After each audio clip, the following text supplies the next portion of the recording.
बंधन arrange bride of CEO part 3।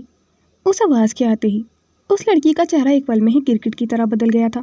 वो छड़ी की ठक-ठक की आवाज़ से ही समझ गई थी कि दरवाजे के बाहर रविशंकर अग्निवंशी हैं। उसने कशिश के बालों पर अपनी पकड़ कसते हुए उसके कान के करीब झुककर कहा, अगर दादाजी को कुछ बताया ना तो तुम्हारी वो हालत करूँगी कि अपनी शक्ल भी नहीं पहचान पाओगी। कशिश उसको समझ ही नहीं पा रही थी कि वो लड़की उस पर किस बात का गुस्सा निकाल रही है, पर वह लगातार खुद को छुड़ाने की कोशिश कर रही थी। लेकिन तभी नयनतारा की नज़र शाइनी पर पड़ी, जो बेड पर अपनी छोटी छोटी आंखों से कशिश की तरफ देख रही थी। नयनतारा ने जल्दी से उसके बाल छोड़कर शाइनी को अपने हाथों में लेकर कशिश को वार्निंग देते हुए कहा, अगर दादाजी के सामने मुंह खोला तो तुम्हारे खिलौने की जान पर बन सकती है। उसने बिल्ली को अपने हाथों में कसकर पकड़ लिया था। कशिश आगे बढ़कर उससे शाइनी को छीनने ही वाली थी कि तभी दरवाज़ा खुला और दादाजी अंदर आए। उन्होंने दोनों को एक साथ देखकर ठिठकते हुए कहा, नयनतारा तुम यहाँ? उस लड़की ने पल भर में चेहरा नॉर्मल किया, फिर होठों पर मीठी मुस्कान लाते हुए बोली, जी दादाजी, मुझे पता चला कि नंदिनी आंटी की बेटी मिल गई है, तो मैं कैसे अपनी बहन से दूर रह सकती थी। उसने एक्टिंग करते हुए कशिश का हाथ थाम लिया था, फिर हल्की आवाज़ में बोली, और दादाजी don't call me Nayantara, I am Tara Agarwal. Kashish बस उसे चुपचाप देखती रह गई थी। उसकी छोटी सी बिल्ली अभी उसके हाथ में थी। उसे गुस्सा तो बहुत आ रहा था, पर वो इस घर में नहीं थी। अगर किसी से शिकायत करती तो कौन उसका यकीन करता, यही सोचकर वह नज़रें झुकाकर चुप रह गई थी। लेकिन उसके दिल में एक अनजाना डर और भ्रम पनप चुका था। वह चाहकर भी नयनतारा के बिहेवियर को समझ नहीं पा रही थी। दादाजी कमरे के बीचों बीच आकर ठहर गए थे। उनकी गहरी थकी हुई निगाहें पहले तारा पर पड़ी, जो नकली मुस्कान के पीछे किसी राज को छुपा रही थी, और फिर कशिश पर, जो अब भी उस अचानक हुए व्यवहार को समझने की कोशिश में थी। तारा, बाहर सब इंतज़ार कर रहे हैं। दादाजी ने प्यार भरी नज़रों से कशिश की ओर देखते हुए कहा। उनकी आवाज़ में हल्की थकान और अधिकार दोनों झलक रहे थे। चलो, कशिश को सबके सामने लेकर चलना है, उसे घर के लोगों से भी तो मिलवाना है। तारा ने तुरंत सिर झुकाया, जी दादाजी। फिर कशिश का हाथ पकड़ते हुए बोली, चलो सिस, आज से हम सब तुम्हारी फैमिली हैं। कशिश हल्के कदमों से पीछे पीछे चल रही थी। उसकी नज़र अभी भी तारा के चेहरे पर थी। वह अब भी ये समझने की कोशिश में थी कि पल भर पहले जो उसके बाल खींच रही थी, वही अब इतने अपनेपन से उसका हाथ थामे क्यों खड़ी है। कॉरिडोर से निकलते ही सारा हॉल जगमगा उठा था। हंसी, बातें और महकते परफ्यूम में सब कुछ औपचारिक और ठंडा महसूस हो रहा था। बड़े झूमर की सुनहरी रोशनी उनके ऊपर ठहर गई थी। दादाजी ने सबकी ओर मुड़कर गंभीर स्वर में कहा, यह है कशिश, नंदिनी की बेटी। आज से ये हमारे घर अग्निवंशी मैंशन की सदस्य है। सारा हॉल कुछ देर के लिए सन रह गया था, मानो किसी ने हवा ही रोक दी हो, और लाउंज में मौजूद हर किसी इंसान की नज़रें उसी पर टिक गई थीं। दादाजी की आवाज़ पूरे हॉल में गूंज रही थी, पर उसके पीछे छिपी भावनाओं का वजन सिर्फ कशिश महसूस कर रही थी। जैसे ही नंदिनी का नाम लिया गया, माहौल में एक अदृश्य ठंडक उतर आई थी। कशिश की नज़रें धीरे धीरे लाउंज में मौजूद चेहरों पर घूमने लगी थीं। सबसे पहले पास आई रागनी और आहना, छोटी मामी की बेटियाँ। दोनों के चेहरे पर पार्टी मेकअप और महंगे परफ्यूम की खुशबू तैर रही थी। वे क्लबिंग और ड्रिंकिंग की शौकीन थीं। महंगे हैंडबैग, ऊंची हील्स में खड़ी जैसे किसी फैशन शो से निकली हों। उनकी आंखों में कशिश को लेकर एक हल्की सी हंसी और तिरस्कार साफ झलक रहा था। पीछे खड़ी थी नयनतारा, जो खुद को तारा अग्रवाल कह रही थी, और उसके पास था अभिनव, उसका भाई। दोनों के बीच अनकही बातें चल रही थीं। नयनतारा के होठों पर धीमी मुस्कान और अभिनव की आंखों में ठंडापन था। नयनतारा और अभिनव बड़ी मामी दीक्षा के भाई के बच्चे थे, पर दोनों अक्सर अपने घर से ज़्यादा अग्निवंशी मैंशन में देखे जाते थे। थोड़ा किनारे बार एरिया में शराब के ग्लास हाथ में थामे खड़े थे समर और ध्रुव, बड़ी मामी के बेटे। उनके अंदाज में वही बेपरवाह बैचलर लाइफ की झलक थी, जिससे कशिश उनके लिए नया गॉसिप टॉपिक हो। दूसरी ओर गर्वित अग्निवंशी, छोटे मामा और उनकी पत्नी वैष्णवी, छोटी मामी खड़ी हुई थीं। उनकी निगाहें कशिश से मिलकर जल्दी ही हट गई थीं, मानो कोई पुरानी याद उनके भीतर सुलग रही हो। थोड़ी दूर 3 पीस सूट में आंखों पर नज़र का चश्मा लगाए उदय अग्निवंशी, बड़े मामा और उनकी पत्नी दीक्षा, बड़ी मामी बैठी हुई थीं। उनके दिल में उस वक्त क्या चल रहा था, ये कोई भी नहीं जान सकता था। सबसे अलग शांत किनारे पर थी रक्षा, बड़ी मौसी और उनके पति देवेंद्र मौसा जी, जिनके चेहरे पर कोई खास एक्सप्रेशन नहीं थे, पर आंखों के पीछे बर्फ जैसा सन्नाटा था। कशिश पर हरने का टैरी, पर किसी की आंखों में भी प्यार की गर्माहट नहीं थी। उसके दिल में धीरे धीरे ये बात उतरने लगी थी, क्या इतने बड़े मेंशन के लोगों के दिल इतने छोटे होते हैं कि वो किसी को देखकर खुश भी नहीं हो सकते। नंदिनी रविशंकर अग्निवंशी की इकलौती बेटी थी, लेकिन सबको देखकर ऐसा लग रहा था कि उसी की बेटे के लिए इस घर में कोई खुशियाँ नहीं रखी गई थीं। ये सभी लोग रविशंकर अग्निवंशी के छोटे भाई प्रवीण का परिवार थे। उनके गुजर जाने के बाद रविशंकर अग्निवंशी ने ही उनके बच्चों को पाला था और उनकी शादियां कराई थीं। कशिश की माँ नंदिनी भी इन सबके साथ ही अग्निवंशी मैंशन में पड़ी हुई थी। नंदिनी में रविशंकर अग्निवंशी की जान बसती थी और कशिश उनकी बेटी की आखिरी निशानी थी, जिसे वो ना जाने कितने सालों से ढूंढ रहे थे। लेकिन कशिश भोपाल के अनाथ आश्रम में पलकर बड़ी हुई थी और बेंगलोर और अग्निवंशी मैंशन का माहौल उसके लिए बहुत नया था। कशिश को उन लोगों की आंखों में अपने लिए नफरत देखकर इतना तो समझ आ गया था कि ये लोगों से यहाँ देखकर खुश नहीं है, लेकिन उसके नाना जी का प्यार और उस मैंशन में उसके माँ के एहसास की मौजूदगी उसके लिए काफ़ी थी। दादाजी ने धीमे लेकिन अधिकारपूर्ण आवाज़ में कहा, आज सब लोग यहाँ मौजूद हैं तो मैं चाहता हूँ कि कशिश को घर का अपनापन महसूस हो। मेरी कशिश ने अपने 15 साल अनाथ आश्रम में गुजारे हैं, तो अब तुम लोग उसे परिवार की कमी महसूस मत होने देना। उनकी बातों पर मानो पूरे हॉल में एक नकली गर्माहट उतर आई थी। चेहरों पर हल्की मुस्कानें आ गई थीं। कुछ भी असली नहीं, बस दिखावे के लिए लोग मुस्कुरा रहे थे। रागिनी और अहाना जल्दी से उसके पास आईं। कशिश का हाथ हल्के से थामती हुई बोली, वेलकम कशिश, बहुत प्यारी हो तुम। पर उनकी आंखों में अभी वही तिरस्कार चमक रहा था। रागिनी ने उसके सूट को ऊपर से नीचे तक देखते हुए फुसफुसाया, वैसे तुम्हारा टेस्ट काफ़ी अलग है बहन जी टाइप। आज के ज़माने में कौन सूट्स पहनता है यार। पर हकीकत में ब्लैक सूट में और बिना किसी मेकअप के कशिश इतनी खूबसूरत लग रही थी कि वो लोग जेलिसी में उसे नीचा दिखाना चाहती थी। तारा ने चलते चलते उसकी पीठ थपथपाई, जोर से हंसते हुए बोली, तुम्हें यहाँ की आदत डालनी होगी डियर। यहाँ सब ब्रांडेड पहनते हैं, बिल्लियों को गोद में नहीं लेते। कशिश उसकी बात पर हल्का सा मुस्कुरा दी थी, बस चुप रहना ही उसका सहारा था। समर और ध्रुव जो टेबल के पास खड़े हुए थे, अचानक कशिश के करीब आते हुए बोले, अनाथ आश्रम में रहने वाली लड़की अब अग्निवंशी जैसे घर में, क्या किस्मत है। ध्रुव ने हल्का सा तंज करते हुए कहा, सुना है अनाथ आश्रम में सुबह दूध भी टाइम पर नहीं मिलता। कशिश चुपचाप उनकी बातें सुन रही थी, लेकिन उसकी मुट्ठियां गुस्से से भींची हुई थीं। वो लोग सिर्फ इतनी ही आवाज़ में बोल रहे थे कि कशिश तक आवाज़ पहुंच सके और रविशंकर उनके तानों को ना सुन सकें। आखिर वो सब लोग उन्हीं की दौलत पर तो ऐश करते थे, तो उनकी बेटी की इकलौती निशानी को वो कैसे उनके सामने परेशान कर सकते थे। कशिश मासूम ज़रूर थी कि अगर किसी बिल्ली या परिंदे को हल्की सी चोट भी लगती तो वो घंटों तक आंसू बहाती थी, लेकिन अनाथ आश्रम में उसकी ज़िंदगी आसान नहीं थी। वो अपने लिए स्टैंड लेना जानती थी, पर अभी वो बस सबको जानने की कोशिश कर रही थी। कुछ देर बाद डाइनिंग टेबल पर सब सुबह का नाश्ता कर रहे थे। कशिश भी अपने नाना जी के साथ बैठकर नाश्ता कर रही थी। नाश्ते के बीच ही अग्निवंशी ने औपचारिक लहजे में पूछा, कशिश, आप बचपन से अनाथ आश्रम में रही हैं, तो आपको खाना बनाना तो आता होगा। कशिश ने शांति से सिर झुकाकर हाँ में जवाब दिया, जी मामा जी। लेकिन वो उनके कहने के अंदाज से समझ चुकी थी कि ये बातें उसे नीचा दिखाने के लिए बोली जा रही थीं। उदय अग्निवंशी ने कटलरी सलीके से प्लेट पर रखते हुए कहा, पर यहाँ तो शेफ हैं, लेकिन तुम्हें तो ऐसे खानों की आदत नहीं होगी ना। आश्रम का खाना और ये टेबल ज़रा अलग अलग होते हैं ना। टेबल पर हल्की सी हंसी गूंज उठी थी।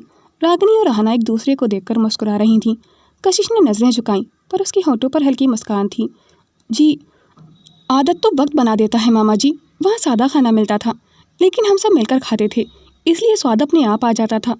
एक पल को टेबल पर सन्नाटा छा गया था। कशिश ने नाश्ते की प्लेट में पड़े टोस्ट को धीरे से उठाया और उदय अग्निवंशी की ओर देखते हुए कहा, यहाँ भी सब साथ हैं, तो खाना चाहे कोई भी बनाए, स्वाद तो आएगा ही ना। उसकी बात में इतनी सहजता और मिठास थी कि उदय अग्निवंशी बस उसे कुछ सेकंड तक देखते रह गए थे। उनके चेहरे पर अजीब सी खींच थी, जैसे किसी ने बिना ऊंची आवाज़ के उन्हें आईना दिखा दिया हो। रागिनी और अहाना ने एक दूसरे की ओर देखा, पर कुछ बोल ना सकी थी। रविशंकर जी के होठों पर हल्की सी संतुष्ट मुस्कान थी। उदय ने गला साफ किया और औपचारिक लहजे में कहा, पर तुम चाहो तो अपने लिए खाना बना सकती हो। साथ बैठी वैष्णवी ने अपनी मुस्कान के बीच हल्का सा ताना मारते हुए कहा, बेटा, यहाँ ये सीखना भी पड़ेगा कि अमीर लोग कैसे बिहेव करते हैं, और डाइनिंग मैनर्स भी, जो कि मुझे लगता है तुम्हें शायद नहीं आते होंगे, क्योंकि उस अनाथ आश्रम में तो तुम्हें किसी ने नहीं सिखाया होगा ना कि अमीर फैमिली के लोग कैसे बिहेव करते हैं। दादाजी सब सुन रहे थे, लेकिन उनके चेहरे पर अब भी संयम था। उन्होंने अपने हाथ की छड़ी को नोक फर्श पर टिका दी थी और हल्का सा मुस्कुराते हुए बोले, तुम चिंता मत करो वैष्णवी, हमारी कशिश कुछ ही दिन में यहाँ के तौर तरीके सीख जाएगी। कशिश ने सिर झुका लिया था।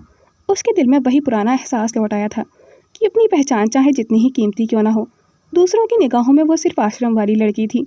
लेकिन उसके चेहरे पर अब भी एक शांत परत थी, जैसे उसने ठान लिया हो कि इस जगह की ठंडक को सहकर भी यहाँ अपने लिए जगह बनाएगी। डिनर टेबल पर पहले की बातें धीरे धीरे ठंडी हो चुकी थी। सब दिखावे का ढोंग निभा रहे थे, लेकिन तभी रविशंकर जी का फ़ोन बज उठा था। कोई इंपॉर्टेंट कॉल थी। उन्होंने कॉल को देखा, फिर धीमे स्वर में कहा, मुझे कुछ ज़रूरी बात करनी है, तुम लोग खाना शुरू करो, मैं अभी आया। वो अपनी छड़ी के सहारे उठे और डाइनिंग हॉल से बाहर चले गए थे। बस उनके जाते ही खाने की प्लेटों की खनखनाहट के साथ उस नकली गर्माहट की भी परत उतर गई थी। दीक्षा ने धीरे धीरे अपनी मुस्कान समेटी और कशिश की ओर झुकते हुए जहर भरे स्वर में कहा, पता नहीं किस गंदगी में पली बड़ी है ये लड़की। इसकी माँ भी तो किसी सड़क छाप के साथ भागी थी ना, वही खून इसकी रगों में भी होगा। नन्ही जैसी लड़की, भगवान किसी को भी न दे। उनकी आवाज़ नीची थी पर हर शब्द हवा में तीर बन रहा था। जैसी माँ वैसी बेटी। कशिश का चेहरा सख्त हो गया था, उसकी उंगलियां कांप रही थीं, लेकिन उसकी आंखों में गुस्से की लपटें थीं। धीरे धीरे वो अपनी कुर्सी से उठी, ठंडे स्वर में लेकिन कांपती आवाज़ में बोली, मुझे जो कहना है कह लीजिए, लेकिन मेरी माँ के बारे में एक शब्द और नहीं, समझिए आप। उसकी आवाज़ अब सिसकियों में टूट रही थी। वो यकीन नहीं कर पा रही थी कि उसकी माँ के रिलेटिव्स होकर वो उनके बारे में इतनी नफरत से बोल सकते हैं। वो आंसू भरी नज़रों से उन्हें देख रही थी। तभी तारा ने ताने भरे अंदाज में कहा, अरे वाह, बोलने की हिम्मत भी सीख गई इतनी जल्दी। अभी तो तुझे आए 24 घंटे भी नहीं हुए हैं। तेरी औकात इस घर में एक नौकरानी से ज़्यादा नहीं होगी। आदित्य तुझ जैसी गवार लड़की को कभी अपनी बीवी नहीं मानेगा। और फिर वह अचानक गुस्से में आगे बढ़ी, कशिश के बाल फिर से पकड़ लिए थे और कहा, कहेंगे तुम्हारी माँ के बारे में बुरा, तुम रोक सकती हो तो रोक लो। हाँ, कशिश ने अपने बाल छुड़ाने की कोशिश करते हुए कहा, छोड़िए वरना। तारा ने उसके बालों पर अपनी पकड़ कसते हुए कहा, नहीं छोड़ा तो क्या कर लोगी तुम? हाँ बताओ क्या कर लोगी? कशिश डर से सिसक उठी थी, उसकी आंखें भर आई थीं, लेकिन अगले ही पल झटके से कशिश ने अपने बाल छुड़ाए और पलटकर एक झन्नाटेदार थप्पड़ तारा के गाल पर जड़ दिया था। तारा का चेहरा एक तरफ झुक गया था। तारा ने अपने गाल पर हाथ रखा और झटके से पीछे हटी। पूरे डाइनिंग रूम में सन्नाटा उतर गया था, जैसे सबकी सांसें थम गई हों। किसी को यकीन ही नहीं हुआ कि वो चुप और डरपोक समझी जाने वाली कशिश के अंदर इतना हौसला भी है। कशिश की सांसें तेज चल रही थीं, आंखें अब भी भीगी हुई थीं, लेकिन उनमें डर नहीं था, सिर्फ लावा था। उसने धीरे धीरे बटर नाइफ को टेबल पर पटक दिया था, इतनी ज़ोर से कि उसकी आवाज़ भी पूरे हॉल में गूंज उठी थी। दीक्षा की आंखों में पहली बार डर झलक रहा था। उन्होंने नज़रें झुका ली थीं और डर से अपना थूक निकल लिया था। तारा डर से धीरे धीरे पीछे हटते हुए कुर्सी से टकराकर गिर गई थी। उसके चेहरे का अहंकार जैसे एक थप्पड़ में घुल गया था। लेकिन कशिश को अचानक मिसेस राव की दी हुई चोटें याद आने लगी थी कि वो कैसे ज़रा सी गलती होने पर उसे हंटर से मारती थी। उन्हें देखकर तो कभी कभी ऐसा लगता था कि वह कशिश के साथ जानबूझकर वो सब करती थी, किसी मजबूरी में या किसी दबाव में आकर। वरना मिसेस राव आश्रम के बाकी बच्चों के साथ बहुत प्यार से पेश आती थीं, लेकिन कशिश को ऐसा ही लगता था कि वो सबसे ज़्यादा शरारती और मुँहफट लड़की थी, इसी वजह से वो उसे पनिश करती थी। वही सब सोचकर उसके माथे से पसीना छलकने लगा था। कशिश वहाँ एक और पल नहीं रुकी थी। उसके कदम बेकाबू थे, आंसू उसके गालों से बहते हुए नीचे तक गिर रहे थे। वह दौड़ती हुई डाइनिंग हॉल से बाहर निकली और कॉरिडोर की ओर भागने लगी थी, लेकिन मुड़ते ही उसकी टक्कर किसी मजबूत चीज़ से हो गई थी। टक्कर इतनी तेज थी कि उसका शरीर लड़खड़ा गया था। वो गिरने ही वाली थी कि पर गिरने से पहले ही किसी ने उसे थाम लिया था। जिम से बनाई हुई मस्कुलर बॉडी और गहरी ब्राउन आँखें जो इस पल कशिश की नीली आंखों में खोई हुई थीं, वो था आदित्य, जिस इंसान की मौजूदगी से अग्निवंशी मैंसन के सभी लोगों के गले सूख जाया करते थे। कशिश की नीली आंखें उसके कठोर चेहरे पर जा टिकी। एक पल को दोनों वहीं ठहर गए थे। वो हवा, वो नमी और वो अन्न का एहसास, जैसे सब कुछ थम गया हो। लेकिन अगले ही पल कशिश ने नज़रें फेर ली थीं और तभी आदित्य की सख्त आवाज़ उसके कानों में गूंजी, तुम्हें किसी ने कुछ कहा है क्या? आदित्य की नज़रें उसकी आंसू भरी आंखों पर टिकी हुई थीं। कशिश उसकी पकड़ से जल्दी से छूटकर पीछे हटी, अपनी सांसें संभालती हुई, और बोली, नहीं, मैं ठीक हूँ, उसने घबरा कर कहा, और फिर पल भर में घूमकर वहाँ से भाग गई थी। उसने नज़र भर कर भी आदित्य को नहीं देखा था, जिस आदित्य की एक झलक पाने के लिए लड़कियां बेताब थीं। कशिश ने फिर से आदित्य को इग्नोर कर दिया था। आदित्य ने डाइनिंग हॉल की ओर देखा। उसकी नज़रें ठंडी थीं, मगर सवालों से भरी हुई। हर चेहरा झुक गया था, कोई भी उससे नज़रें नहीं मिला सका था। दीक्षा ने उसकी नज़रें खुद पर महसूस की और अपनी घबराहट छुपाते हुए सहज लहजे में बोली, कुछ नहीं बेटा, बस अपनी माँ की याद आ गई थी। उस बेचारी को संभल नहीं पाई। हॉल में फिर से वही नकली शांति लौट आई थी, लेकिन आदित्य की तेज स्कैन करती निगाह सबके ऊपर घूम गई थी और एक पल के लिए पूरा अग्निवंशी मैंसन उस खामोशी से सिहर उठा था। लेकिन तभी कशिश के कमरे से तेज चीखें गूंज उठी थीं। हॉल में जैसे ही कशिश की चीख गूंजी, सबके चेहरे से रंग उड़ गया था। आदित्य का दिल धक से हुआ और वो तेज़ी से कशिश के कमरे की तरफ दौड़ा। उसने रविशंकर जी से वादा किया था कि वो कशिश की आंखों में आंसू नहीं आने देगा, लेकिन वो नहीं जानता था कि ये चीखें डर की नहीं बल्कि खुशी की हैं। दरवाज़ा खोलते ही वो एक पल के लिए रुक गया था। कशिश बेड पर खड़ी थी, हंसती हुई, हाथ में मोबाइल पकड़े। गौरी, मैं तुझे बता भी नहीं सकती मैं कितनी खुश हूँ, वो खुशी में बेड पर डांस करते हुए कह रही थी और बच्चों की तरह चीख चीख कर अपनी खुशी जाहिर कर रही थी। उसने फ़ोन को कसकर पकड़ते हुए कहा, मुझे BA-LLB में स्कॉलरशिप मिल गई है गौरी, अब फीस की टेंशन नहीं होगी। उसकी आंखों में खुशी के आंसू थे। आदित्य कुछ पल उसे देखता रह गया था, जैसे यकीन नहीं आ रहा हो कि अभी कुछ देर पहले ही वो लड़की रो रही थी। तभी कशिश ने उसे देखा। वह अचानक उसे अपने सामने देखकर चौंक गई थी। आदित्य, ये बोलते हुए उसका पैर बेड से फिसल गया था और वो बेड से गिरने ही वाली थी कि आदित्य के कदम खुद ब खुद उसे थामने के लिए आगे बढ़ गए थे और अगले ही पल उसने अपनी मजबूत बाहों में उसे थाम लिया था। लेकिन झटका इतना तेज था कि दोनों का संतुलन बिगड़ गया और दोनों नीचे गिर पड़े थे। कशिश ने डर से अपनी आंखें बंद कर ली थीं और उन दोनों की धड़कनें तेज हो गई थीं। उनके होंठ हल्के से एक दूसरे को छू गए थे। कमरे में बस एक अजीब सी खामोशी थी, पर दोनों की धड़कनों की आवाज़ उस खामोशी में भी गूंज रही थी। कशिश जल्दी से उठी, उसका चेहरा लाल हो गया था। सॉरी मैं वो, उसने धीरे से कहा। लेकिन कशिश का सॉरी सुनने से पहले ही आदित्य ने खुद को झटका दिया और उसे पलटकर उसे पिन करता हुआ खुद उसके ऊपर आ गया था। कशिश एकदम ठिठक गई थी, उसकी सांसें जैसे सीने में ही अटक गई थी। आदित्य का चेहरा अब उससे कुछ इंच की दूरी पर था, इतना पास कि उसे उसकी हर सांस अपनी त्वचा पर महसूस हो रही थी। उसके दिल की धड़कनें बेकाबू होकर कानों में गूंजने लगी थीं। आदित्य आप, उसके कांपते होठ कुछ कहने की कोशिश कर रहे थे, लेकिन आवाज़ गले में ही अटक कर रह गई थी। आदित्य की आंखों में एक अजीब सी गहराई थी, मानो वो खुद को रोकना चाह रहा हो, लेकिन उसका दिल किसी और ही दिशा में खिंचता जा रहा था।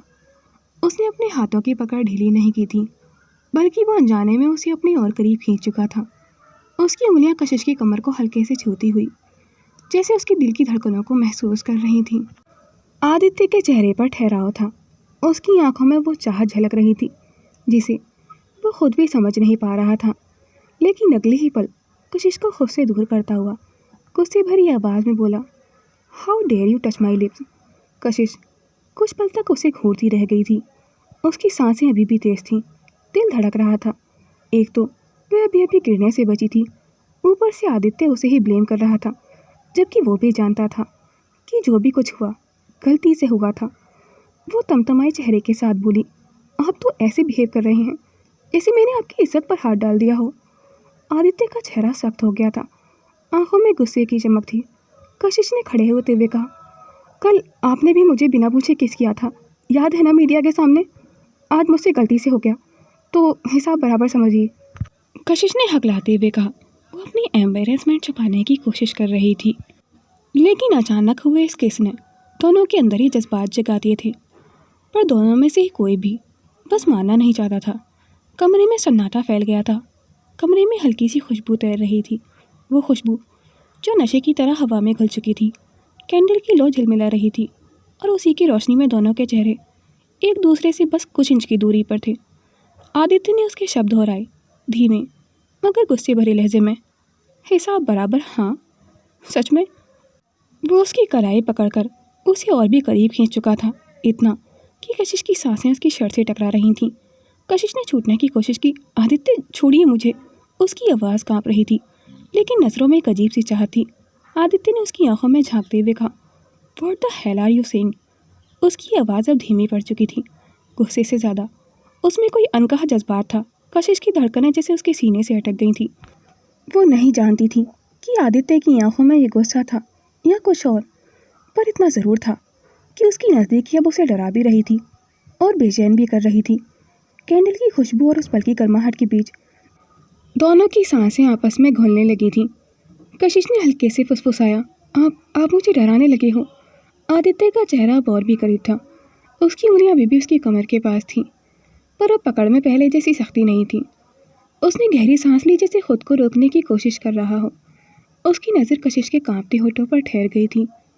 वो पहली बार किसी की मासूमियत में इतनी बेचैनी महसूस कर रहा था।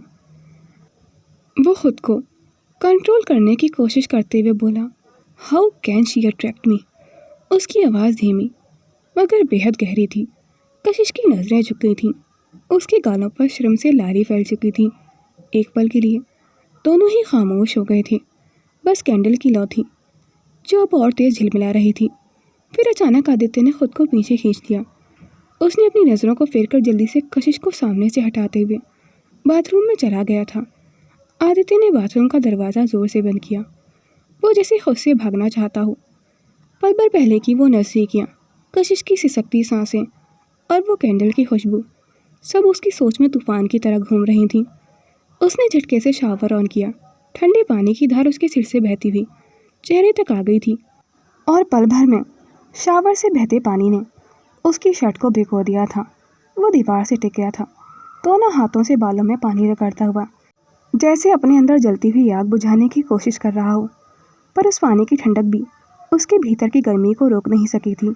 उसकी आंखें बंद होते ही अतीत का वो मंजर फिर से उसकी यादों में कौंध रहा था। 1 साल पहले सर्दियों की ठंडी रात थी। चारों तरफ कोहरा फैला हुआ था और सड़क पर उसकी गाड़ी बेकाबू होकर पलट चुकी थी। गाड़ी के शीशे टूट चुके थे, इंजन में आग लग चुकी थी और आदित्य की सांसें अटक रही थीं। आग की लपटों के बीच वो अपनी आखिरी सांसें गिन रहा था, लेकिन उसे बस एक धुंधला सा चेहरा दिख रहा था। एक लड़की, चेहरे पर ब्लैक मास्क, नीली आंखें इतनी गहरी कि अंधेरे में भी चमक रही थीं। वो दौड़कर उसके पास आ गई थी और गाड़ी का दरवाज़ा खींचकर खोला और किसी तरह उसे बाहर घसीट लाई थी, जबकि उसके साथ मौजूद लड़की उसे मना भी कर रही थी। लेकिन उस लड़की ने अपने साथ मौजूद लड़की की बात नहीं सुनी थी। वो चीख रही थी और बार बार अपने नर्म हाथों से आदित्य के चेहरे को सहला रही थी। उसकी आंखों से आंसू बह रहे थे, जैसे चोट आदित्य को नहीं उसे लगी हो। Stay with me, ambulance is coming. उसकी आवाज़ काँप रही थी, लेकिन आंखों में अजीब सा हौसला था। आदित्य का होश टूटने से पहले उसने बस एक चीज़ देखी थी, उसकी गर्दन के पास एक छोटा सा बटरफ्लाई टैटू। जब वो पलटकर उसके लिए अपने बैग से पानी निकालने लगी थी, और वही लड़की आदित्य का पहला और आखिरी प्यार थी, जिसने कुछ मिनटों की मुलाकात में उसके पत्थर दिल को धड़का दिया था, जिसे वो पिछले 1 साल से पागलों की तरह ढूंढ रहा था। और अब 1 साल बाद उसी याद की गूंज फिर से उसके कानों में तैर गई थी। शावर का पानी उसके माथे से बह रहा था, पर उसके सीने में कुछ और ही चल रहा था। वो अचानक गुस्से में उठा, दीवार पर जोर से मुक्का मारा। Damn it! उसकी सांसें भारी हो गई थीं। उसने शीशे में अपनी परछाई देखी, भीगी आंखों से बुदबुदाया, क्यों मुझे कशिश में उसका चेहरा नजर आता है? क्यों क्यों हर बार वो मुझे उसकी याद दिलाती है? उसकी हाथ की नसें तन चुकी थीं। दिल में जैसे कोई पुराना जख्म फिर से हरा हो गया था। वो दीवार के सहारे झुक गया और धीरे से फुसफुसाया, तुम कौन थी? और क्यों लगता है कि तुम अब भी कहीं ना कहीं मेरे आसपास हो? कशिश अपने कमरे में टहल रही थी। चेहरे पर अब भी हल्की सी लाली थी, लेकिन मन उलझनों से भरा हुआ था। वो खुद से बड़बड़ाई, क्यों क्यों हर बार वो मुझे नीचा दिखाते हैं, जैसे खुद बड़वाइड हैंडसम हो? पता नहीं नाना जी ने क्या सोचकर इन्हें मेरे लिए पसंद किया है। मैंने इन्हें जानबूझकर किस थोड़ी ना किया था, जो इतनी आग बबूला हो गए। वे सोचते सोचते बेड पर बैठ गई थी, पर तभी अचानक उसकी नज़र अपने फ़ोन पर पड़ी। स्क्रीन अब भी ऑन थी। वो हड़बड़ाकर बोली, ओह गॉड, गौरी! फ़ोन के उस पार से गौरी की खिलखिलाती हंसी गूंज उठी थी। वाह कशिश, इतना लंबा साइलेंस! लगता है कोई रोमांटिक डिस्कशन चल रहा था अपने पतिदेव के साथ। कशिश ने झेंपते हुए कहा, गौरी नहीं, वो वैसा कुछ नहीं था, बस। गौरी तुरंत बीच में बोल पड़ी थी, बस क्या? हाँ, किस क्या ना तुम दोनों ने अभी? कशिश अपने होठों पर हाथ रखते हुए मुस्कुराई, लेकिन अगले ही पल उन एहसासों को झटका देकर हंसते हुए बोली, तुम बिल्कुल पागल हो। दोनों कुछ देर तक हंसी मजाक करती रही थी। फिर कशिश का ध्यान अचानक अपने असली मकसद की ओर गया। उसने जल्दी से कहा, सुन, मुझे अभी जाना होगा। मुझे एडमिशन फॉर्म के लिए नाना जी से बात करनी होगी। गौरी बोली, ठीक है, और बाद में बताना क्या हुआ था। Bye miss lawyer. कशिश मुस्कुराई और फ़ोन रख दिया था। वो दुपट्टा ठीक करते हुए कमरे से बाहर निकली। लॉन के रास्ते से होते हुए उसने जमुना आंटी को देखा, जो नाश्ते की ट्रे लेकर जा रही थी। कशिश ने धीरे से कहा, जमुना आंटी, नाना जी कहाँ हैं? जमुना ने मुस्कुराते हुए जवाब दिया, स्टडी रूम में है बिटिया, सुबह से कुछ फाइल्स देख रहे हैं। कशिश ने सिर हिलाया, थैंक यू आंटी, और तेज़ कदमों से स्टडी रूम की ओर बढ़ गई थी। दरवाजे पर पहुंचकर उसने हल्की सी दस्तक दी। मैं आई कम इन नाना जी? रविशंकर जी ने ऊपर देखा। चेहरे पर वही अपनापन भरी मुस्कान थी। आओ कशिश बेटा। कशिश धीरे से आगे बढ़ी और बोली, मुझे आपसे कुछ कहना था नाना जी। रविशंकर जी ने उसका हाथ पकड़कर अपने पास बैठाते हुए कहा, कहो बेटा, क्या बात है? वो भोपाल यूनिवर्सिटी से मुझे एडमिशन के लिए ईमेल आया है। मुझे आज ही एडमिशन के लिए भोपाल निकलना होगा। उन्होंने मेल में क्लियरली मेंशन किया है, अगर आज मैंने डॉक्यूमेंट सबमिट नहीं किए तो वो किसी और को स्कॉलरशिप दे देंगे। इसलिए मैं रविशंकर जी ने उसकी बात बीच में ही रोक दी थी। मुझे पता है बेटा। कशिश ने चौंक कर देखा। आपको पता है? वो मुस्कुराए। हाँ, और मैंने पहले ही तुम्हारा ट्रांसफ़र करा दिया है बेंगलोर के टॉप लॉ कॉलेज में। कशिश कुछ पल के लिए स्तब्ध रह गई थी। पर नाना जी भोपाल? उसकी आवाज़ में हल्की सी उदासी थी। रविशंकर जी ने उसकी ओर देखते हुए कहा, मुझे लगा तुम्हारे जैसे टैलेंट को और बेहतर जगह मिलनी चाहिए, और सबसे बड़ी बात यह है कि तुम्हें यूनिवर्सिटी से स्कॉलरशिप भी मिल रही है। कशिश की आंखें चमक उठी थीं। सच में? वो हंसे। हाँ, और तुम्हारी दोस्त गौरी को भी। अब से तुम दोनों साथ में ही पढ़ोगी। कशिश का चेहरा खिल उठा था। वो झट से आगे बढ़ी और रविशंकर जी के गले लग गई थी। थैंक यू नाना जी, thank you so much. Ravishankar ji ने पल भर के लिए अपनी आंखें बंद कर ली थीं। उन्हें ऐसा लगा जैसे नंदिनी, उनकी खोई हुई बेटी, आज फिर से उनकी बाहों में आ गई हो। उनकी आंखों के कोने भीग उठे थे। उन्होंने बस इतना कहा, हमेशा ऐसे ही मुस्कुराती रहो कशिश। कशिश ने प्यार से उनके चेहरे को देखते हुए कहा, और आप भी हेल्दी रहिए नाना जी। कल आपकी तबीयत ख़राब हो गई थी। आपको पता है मुझे कितना डर लग रहा था। कुछ देर बाद कपड़े चेंज करके आदित्य भी स्टडी रूम में आ गया था। उसने वाइट शर्ट कोहनियों तक फोल्ड की हुई थी और उसके हाथ की मसल्स विजिबल हो रही थीं। उसे उम्मीद नहीं थी कि कशिश भी स्टडी रूम में होगी। आदित्य ने कशिश को इग्नोर करते हुए रविशंकर जी की ओर देखते हुए कहा, दादाजी आपने बुलाया? तभी रविशंकर जी ने उसकी ओर देखते हुए कहा, हाँ आदि, तुम कशिश को अपने साथ यूनिवर्सिटी ले जाओ। कशिश बेंगलोर में नहीं है और उसका लॉ फैकल्टी में एडमिशन भी होना है, तो तुम। रविशंकर जी की बात सुनते ही दोनों जैसे कुछ पल के लिए जम गए थे। कशिश की पलकों में झिझक थी और आदित्य की आंखों में शक्ति थी। कशिश ने धीरे से कहा, पर नाना जी आदित्य तो। आदित्य ने उसकी बात बीच में ही काट दी थी। दादाजी मैं आज बिज़ी हूँ, दोपहर में इंपॉर्टेंट मीटिंग्स हैं, आप जानते हैं ना। रविशंकर जी ने हल्की मुस्कान के साथ कहा, मीटिंग्स तो रोज़ होती हैं आदित्य, लेकिन आज कशिश का पहला दिन है और मैं चाहता हूँ कि तुम उसके साथ रहो। कमरे में हल्का सा सन्नाटा छा गया था। कशिश ने नीचे नज़र झुका ली थी, जबकि आदित्य ने गहरी सांस लेकर सिर हिलाया। ठीक है दादाजी। उसके शब्दों में मानो मजबूरी थी, लेकिन आंखों में कनकही नाराज़गी भी। कुछ देर बाद दोनों कार में थे। सड़क पर हल्की धूप फैली हुई थी। बाहर हवा शांति से बह रही थी, लेकिन गाड़ी के अंदर माहौल गर्म था। आदित्य ने दांत भींचते हुए शीशे के पार देखा। फिर अचानक उसकी नज़र कशिश पर चली गई थी, जो कि बेंगलोर की खूबसूरती को अपनी आंखों में कैद कर रही थी।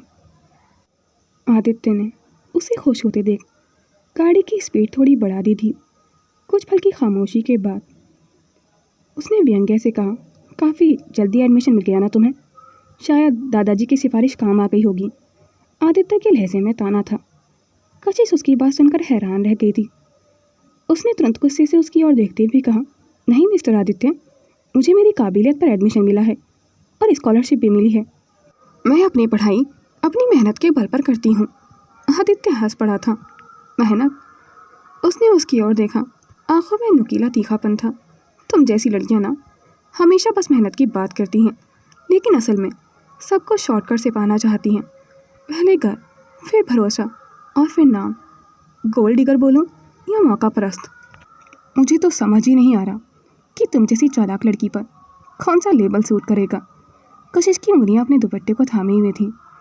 उसने आदित्य की बात सुनकर अपनी आंख से बहते आंसू को साफ किया। आप बहुत गलत बातें कर रहे हैं मिस्टर आदित्य, वो शांत आवाज़ में बोली। काश उन्हें बोलने से पहले थोड़ा सोच तो लेते। आप मेरी सेल्फ रेस्पेक्ट का गला घोट रहे हैं। मैंने कभी किसी का एहसान नहीं लिया है। जब आश्रम ने मेरी पढ़ाई स्पॉन्सर नहीं की तो मैंने खुद कैफ़े में पार्ट टाइम जॉब करके और होम ट्यूशन देकर अपनी पढ़ाई पूरी की है। आदित्य ने तड़प कर कहा, ओह रियली? तो ये तुम्हारी सेल्फ रेस्पेक्ट है? वो उसकी ओर मुड़ा। उसकी आंखें गुस्से से सुलग रही थीं। अगर इतनी ही डिग्निटी है तुम में तो क्यों आई अग्निवंशी मेंशन? क्यों की मुझसे शादी? हाँ, तुम्हें तो बस शानो शौकत चाहिए थी, गाड़ी, नाम, पैसा, सब। You are a materialistic girl जो अपनी मासूमियत से लोगों का फ़ायदा उठाना अच्छे से जानती है। और मैं तुम्हारा असली चेहरा दादाजी को दिखाकर रहूँगा। To be continued. दोस्तों, अब मेरी तबीयत पहले से काफ़ी ठीक हो चुकी है, तो कल से इस स्टोरी के पार्ट डेली अपलोड होंगे। और अगर आपको स्टोरी पसंद आती है तो प्लीज़ कमेंट करें।